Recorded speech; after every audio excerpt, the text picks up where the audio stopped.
world isn't run by weapons anymore, or energy, or money. It's run by little ones and zeros, little bits of data. It's all just electrons. I don't care. I don't expect other people to understand this, but I do expect you to understand this. There's a war out there, old friend. A world war. And it's not about who's got the most bullets. It's about who controls the information. What we see and hear, how we work, what we think. It's all about the information. This scene from Robert Redford's movie Sneakers tells it all. There is a war out there. It's a war of information and disinformation. It's a war of half-truths and outright lies. It's a war for control. The control of your mind and your body. Americans are traditionally independent, very hard to control. But the architects of the New World Order have ways to force you into submission. First, through a well-orchestrated agenda including health care, financial security, safety from crime, and environmental issues, the public will be coerced into accepting a national identification card. It will be disguised in the cloak of benevolence, the government doing a great good deed for the people. Once the national identification card is in place, it will become the ID card. Without it, you'll not be able to make deposits or withdrawals at the bank, write a check at the supermarket, or even drive your automobile. Soon thereafter, legislation will require all citizens to carry their national ID card at all times. Pete Wilson has a scary plan. Californians will all carry mandatory ID cards. Wilson wants doctors and nurses turning in patients to government bureaucrats. He wants teachers to turn in students who don't have a card, and neighbors to report on their neighbors. Brown says Wilson's ID cards are un-American. Wilson says, don't dare leave home without it. Just how close to reality is a national ID card? How many years will it take the government to collect the information for its dossier on you? The fact is, everything is already in place. It's the information age. We'd all be amazed if we knew how much information was gathered about the things we buy, the things we do. Existing computer databases contain the names and ages of every member of your family, the size of your checking and savings accounts, the number and kinds of automobiles you drive, the state of your health, your credit rating, and your political and religious persuasions.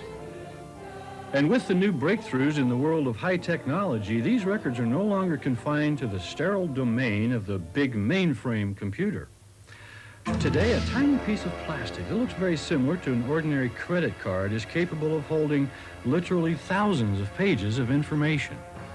It will contain your medical history, your x-rays, your credit rating, your driver's license, and will even let you make purchases without having to use cash or write a check.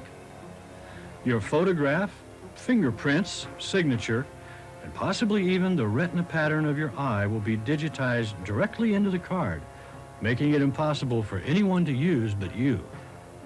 Sound wonderful? You bet. In theory, it's a very good plan. But as with most things, there's a fly in the ointment.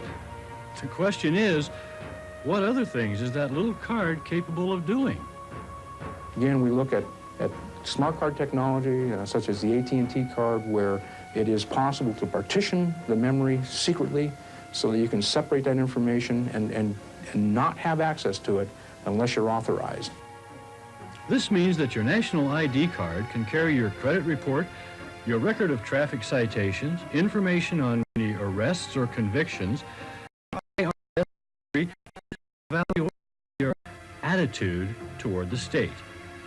In effect, this innocent-looking little piece of plastic will contain your life history, a profile that can be examined by any police officer or duly appointed authority. But you will never be allowed to see it. No longer do they need massive central computers or high-tech information lines.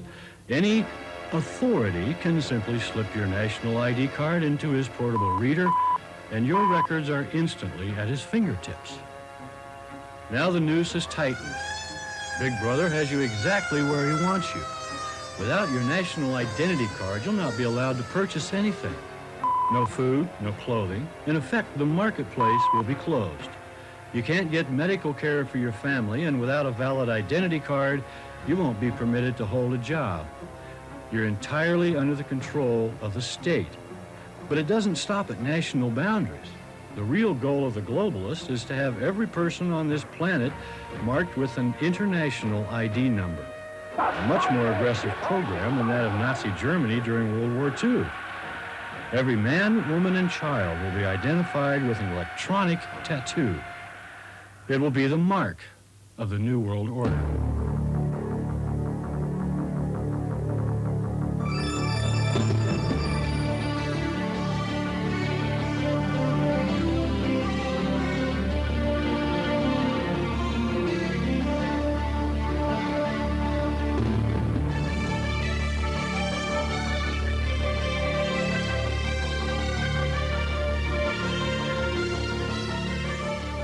And he causeth all, both small and great, rich and poor, free and bond, to receive a mark in their right hand or in their foreheads, and that no man might buy or sell, save he that had the mark, or the name of the beast, or the number of his name. Many people believe that when the book of Revelation, chapter 13, in the Bible, talks about the mark of the beast, it is talking about a tattoo. A visible mark, but actually the original Greek New Testament word was charagma, from the Greek word charasso, meaning to engrave. It is important to note that this noun charagma in Greek is accusative neuter singular and is preceded by the Greek preposition epi. Now this word in Greek means upon. Thus we are to understand that the mark is actually an inclusion made in the upper layer of the skin. In the upper layer of skin will make a lot of sense as we further examine the current trends in high technology computerized identification.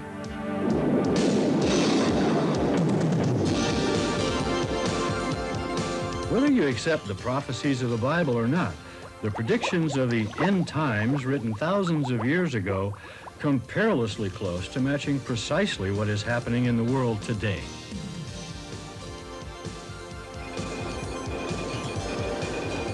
With the development of the barcode some 15 years ago, suddenly it became practical to identify and price a wide variety of merchandise. Positive identification in the information age was now possible, and Hollywood had a field day with the new idea. Identification. Request to leave the United States. Granted. Proceed. Got a positive here. Oh no, it's gonna be Miss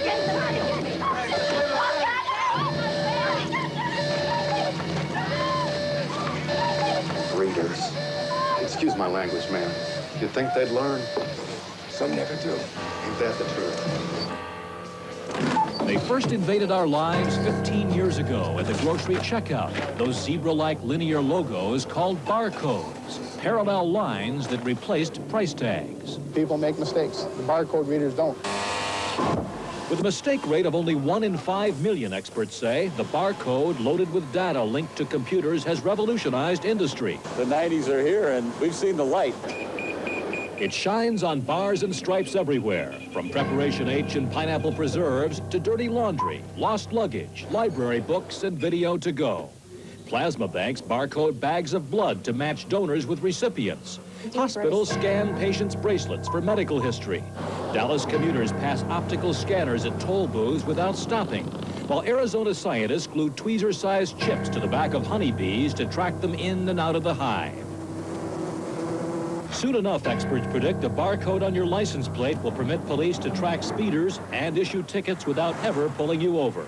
The multi-billion-dollar-a-year identification business is growing so rapidly that even its executives have failed to understand where all that technology is leading. It is the future. The future is here. But don't its promoters find the incredibly powerful potential even a little bit frightening? Not on my side, I guess, because I'm not being monitored, I guess. Not the one being monitored? The fact is, we will all be monitored, but not by any mark as simple as a tattooed barcode. But just what form is the identifying mark likely to take? Let's review the various technologies capable of tracking the enormous population that will be forced under the heel of the New World Order. First and lowest on the list of possibilities is magnetic stripe technology, the system we're all so familiar with on the Visa, Master, and ATM cards. The magnetic stripe is the dark-colored stripe on the back of the card. Magnetic stripe technology. It has 1,000 uses. Credit cards, bank machine cards, subway passes, ski lift tickets, production control cards. But whatever the application, the principle at work is the same. A single magnetic stripe can contain more than one track. Credit cards and banking cards, for example, follow an ISO standard that calls for 3 tracks with different information on each. Other kinds of cards can have fewer or more tracks on a single stripe, or they may have more than one stripe. At the center of the system is the magnetic stripe itself. It's made up of a kind of paint into which are mixed magnetic particles to form a slurry. The slurry is painted or extruded onto the card or badge or ticket, or it can be put onto a sheet of mylar, which is later applied to the card. While the slurry is still wet, it's passed through a magnetic field to align all the particles in the direction of the stripe. The slurry is then oven-dried, locking the particles in place. The new California driver's license is a good example of magnetic stripe technology put to use in the identification business.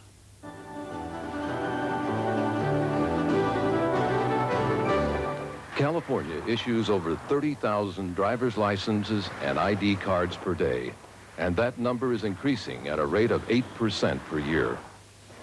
To handle the rapidly increasing volume of transactions, the California Department of Motor Vehicles has taken a leadership role in the utilization of photo identification technologies.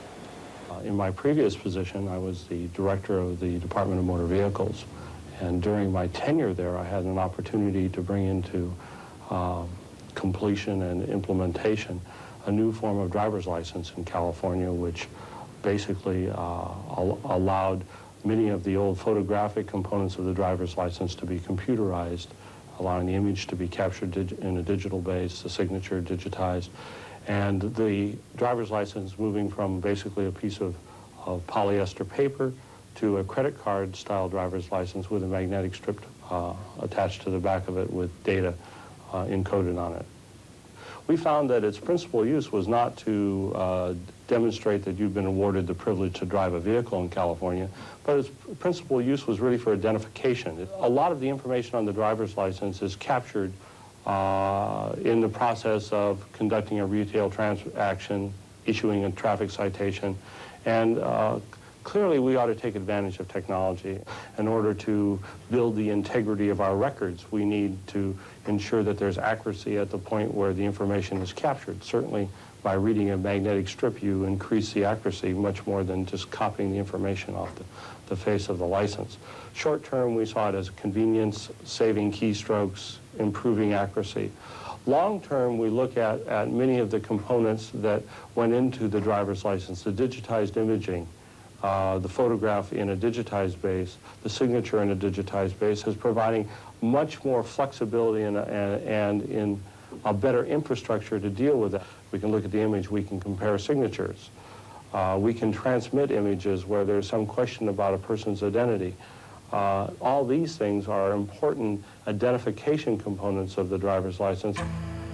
As Pierce said, the Department of Motor Vehicles has advanced far beyond its original objective of ensuring that those who drive are qualified to do so. Today, by their own admission, they're in the identification business. With a staff of more than 39,000 employees and a budget at well over $6 billion, they are compiling digitized photograph, fingerprint, and signature records on Californians at a rate of more than 30,000 a day. Identification is positive, and someday soon, this giant California database will become part of the worldwide identification system via the electronic superhighway. You're not being forced into the databases.